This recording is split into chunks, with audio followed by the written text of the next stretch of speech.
So I was discussing that you have to, explore the abstract nouns, explore the type of words that comes in the category of abstract noun more specifically, because um, ये vocabulary थोड़ी हमारे पास क्या होती है, हमारे पास higher frequency words की होती है, and we often find these higher frequency words in our vocabulary. तो in order to understand हमारी vocabulary, no matter if it's similar words or opposite words, हमें थोड़ा सा ना ये nouns को भी समझने की कोशिश करनी है, because when we'll talk about the vocabulary part, यानी जब मैं आपको synonyms और antonyms के बारे में समझाऊंगी, तब मैं थोड़ा ये चीज बताऊंगी कि why it was crucial for us to understand parts of the speech, और more specifically हम लोग क्यों nouns, adjectives और different चीजों को पढ़ रहे थे, ठीक है?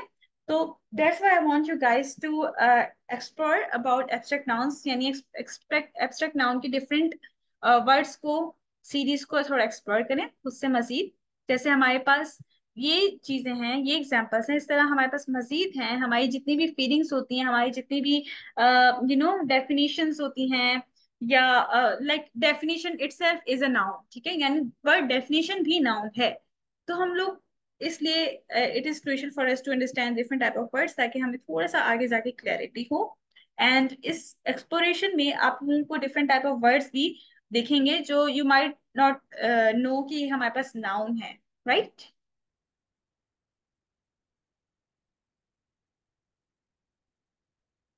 चलिए जी, अब हम बात करते हैं यहाँ पे एक क्विक असेसमेंट की, जिसमें यू हैव टू आइडेंटिफाई कि इन फॉलोइंग एग्जांपल्स में से आपके किस किस वर्ड, लाइक कौन कौन से नाउन हैं जो कंक्रीट हैं या एब्स्ट्रैक्ट हैं। So we are going to start with our first sentence, that is never tell a lie.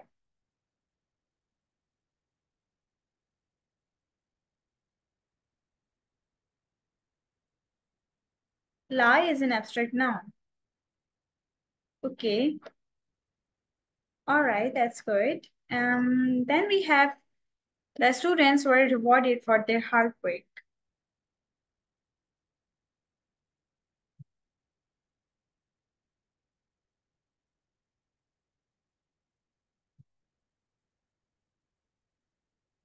Hard work is a noun. Okay. Concrete or abstract? Abstract noun, ठीक है। इसके अलावा कोई और नाउन मौजूद है सेंटेंस के अंदर?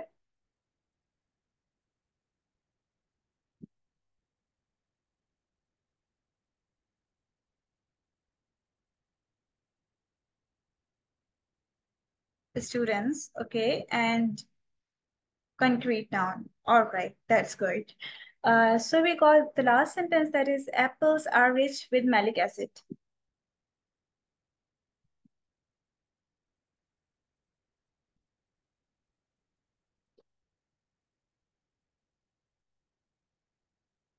Apples हमारे पास apples and rich, which is what? Noun is a name of something, ठीक है, name of anything। थोड़ा डेफिनेशन को भी अंडरस्टैंड करें कि जब भी किसी चीज का नाम होगा ना, only then that particular word is a noun. Malic acid material और कंक्रीट नाउन, ओके। रिच हमारे पास नाउन नहीं था, rich is actually an adjective. The word rich is purely adjective, यानी रिच अल्फाज किसी और वे से अपीयर नहीं हो सकता, बिकॉज रिच हमारे पास हमेशा एडजेक्टिव ही होता है। सो व्हेन आई से प्योरली एडजेक्टिव, दैट मीन्स कि वो उसके अलावा किसी और फॉर्म में अपीयर नहीं हो सकता, या किसी और पार्ट्स ऑफ स्पीच के अकॉर्डिंगली अपीयर नहीं हो सकता। All right, so we are on the last second last type, that is your countable noun. So countable nouns सब कैटेगरी में आ जाते हैं unless you cannot count them, ठीक है। काउंटेबल नाउन ऐसे नाउन्स होते हैं जिसको यू कैन काउंट, ठीक है, या उनका डाटा कहीं और कहीं ना कहीं मौजूद होगा, जिसके अकॉर्डिंग आप उनको काउंट कर सकते हैं। So all those noun that are countable are known as countable noun. हमारे पास जितनी मेजोरिटी के नाउन होते हैं वो सारे काउंटेबल होते हैं, ठीक है। इनको हम अक्सर कुछ अल्फाजों को यूज करते हुए एक अल्फाज को काउंटेबल बना सकते हैं। For example, there is some milk in the fridge. Now ये सम मिल्क क्या कर रहा है, इस मिल्क को एक काउंटेबल नाउन बना रहा है, ठीक है। हमारे पास फैक्ट्स, दो हमारे पास बहुत सारे फैक्ट्स हैं, लेकिन उनके भी कहीं ना कहीं हमारे पास एक एक नंबर मौजूद होगा। सो दैट्स व्हाई वी से कि जब भी हमारे पास एक चीज काउंट हो सकती है, वी कॉल देम कि वो हमारे पास काउंटेबल नाउन्स होते हैं।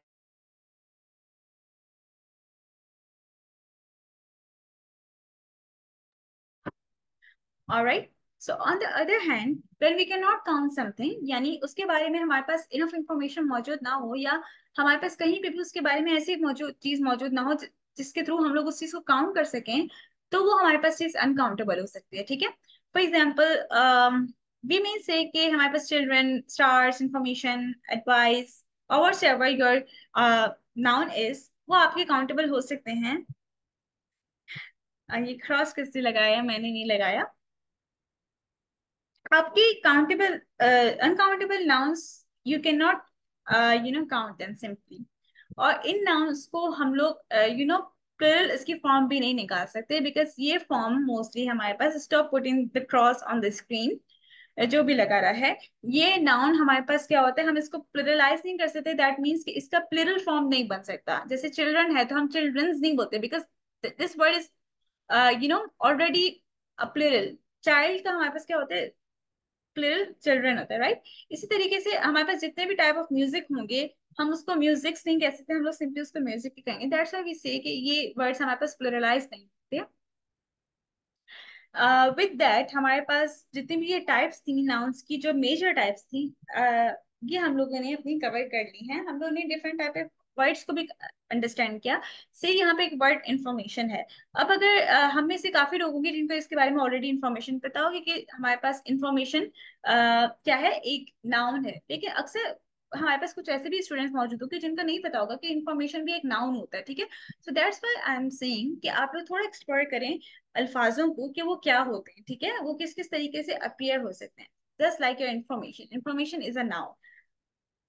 अब मुझे थोड़ा, आप लोग मुझे थोड़ा इन्फॉर्म कर दें, थोड़ा बता दें, थोड़ा मेरी नॉलेज में ऐड कर दें कि जितनी भी हम लोगों ने चीजें अभी तक कवर की हैं, आप में से आप सबको ये चीज समझ आ गई है या नहीं। सॉरी, क्रॉस गलत हो गया, गलती से आ गया ना। ना, it's it's okay, it's no problem.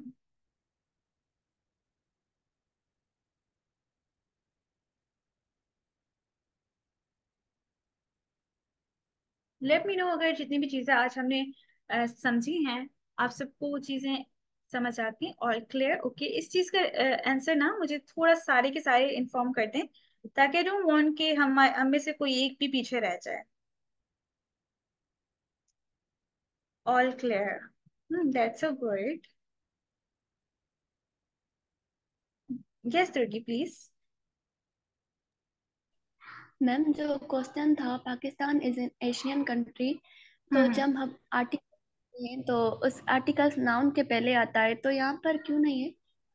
Arctic अच्छा, देखिए प्रॉपर नाउन ना समटाइम्स वी से कि प्रॉपर नाउन आपका आर्टिकल उस कंडीशन में लगाता है जब हम उसको थोड़ा सा जनरल करना चाह रहे हैं या स्पेसिफिक करना चाह रहे हैं। वर्ड्स के आगे आर्टिकल्स तो यूं ही लगते हैं, लेकिन आपके जो प्रॉपर नाउन होते हैं ना, उनके आगे हम लोग अगर आर्टिकल ना भी लगाएं, वो हमें दिखा रहा होता है कि that is a proper noun, ठीक है। For example, Pakistan is a proper noun. That's why हम आ पाकिस्तान या दा पाकिस्तान नहीं यूज करेंगे। प्रॉपर नाउन्स के साथ हम लोग आर्टिकल्स अवॉइड करते हैं। अक्सर आप देखेंगे भी कि आर्टिकल लगा हुआ होता है, लेकिन हमारे पास कहा जाता है कि जब भी आप प्रॉपर नाउन लिखें, that is already specific thing, तो आप उसके आगे अगर दा लगा रहे हैं तो दैट इज अननेसेसरी थिंग, और आप उसके आगे तो लगा ही नहीं सकते। ये मजीद हम इसको एक्सप्लोर करेंगे, ठीक है। आर्टिकल्स का हमारे पास एक और टॉपिक है, हम उसमें भी देखेंगे कि कहाँ कहाँ हम लोगों ने आर्टिकल्स लगाने होते हैं, कहाँ हमने स्किप करने होते हैं। Okay ma'am, thank you.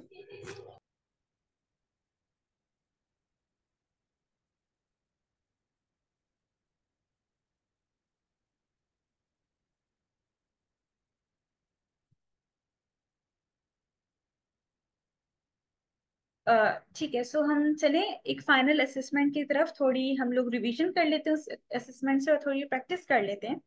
Are you guys ready for the assessment part? उसके बाद हम लोग थोड़े मजीद क्वेश्चन आंसर्स को, इफ इन केस कोई मौजूद है, तो हम उसको एड्रेस करेंगे, एंड देन हमारा सेशन आज का डन होगा। Alright, so we are going to start with the first word, or sorry, first sentence. हमने क्या करना है, हमने सिंपली नाउन्स को आइडेंटिफाई करना है। इस वक्त इस कंडीशन में हम लोगों ने नाउन्स को डिवाइड नहीं करना है। यानी इफ आई एम आस्किंग कि फर्स्ट सेंटेंस के अंदर नाउन कौन सा है, तो आप मुझे ये नहीं बताएंगे कि ये कंक्रीट नाउन था या कौन सा नाउन। ठीक है, सिंपली आप लोगों ने मुझे बताना है कि नाउन कौन सा है इस सेंटेंस के अंदर। ठीक है, so the first sentence is his tonsil led to his detainment। अब थोड़े से वर्ड आए हैं हाई कैटेगरी के, यानी जिसको हम कहते हैं हाई फ्रिक्वेंसी वर्ड्स, जो हमारे पास मोस्ट कॉमनली यूज नहीं होते हैं।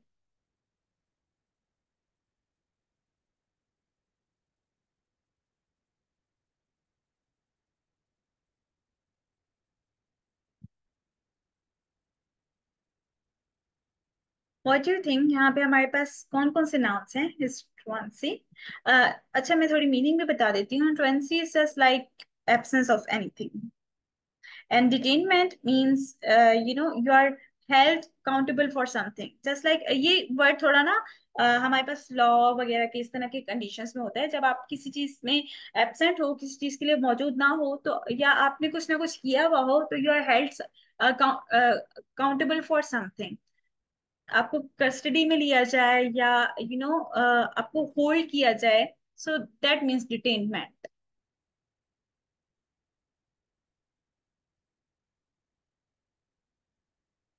सो what do you think, nouns कौन कौन से दोनों हैं, यही दोनों हैं। Okay, smart. खैर, yes, these two words are your nouns. इसको आप भले नोट डाउन कर लें। हो सकता है आपकी डिक्शनरी में, आपकी विकेबलरी में मजीद इन वर्ड्स का इजाफा हो जाए। इन केस आप इन वर्ड्स को कहीं और सुने, तो यू माइट रिकॉल कि अच्छा, ये तो मैंने इस लेक्चर में सुना था। खैर, yes, these two words are nouns. Next we have how many students are in the class.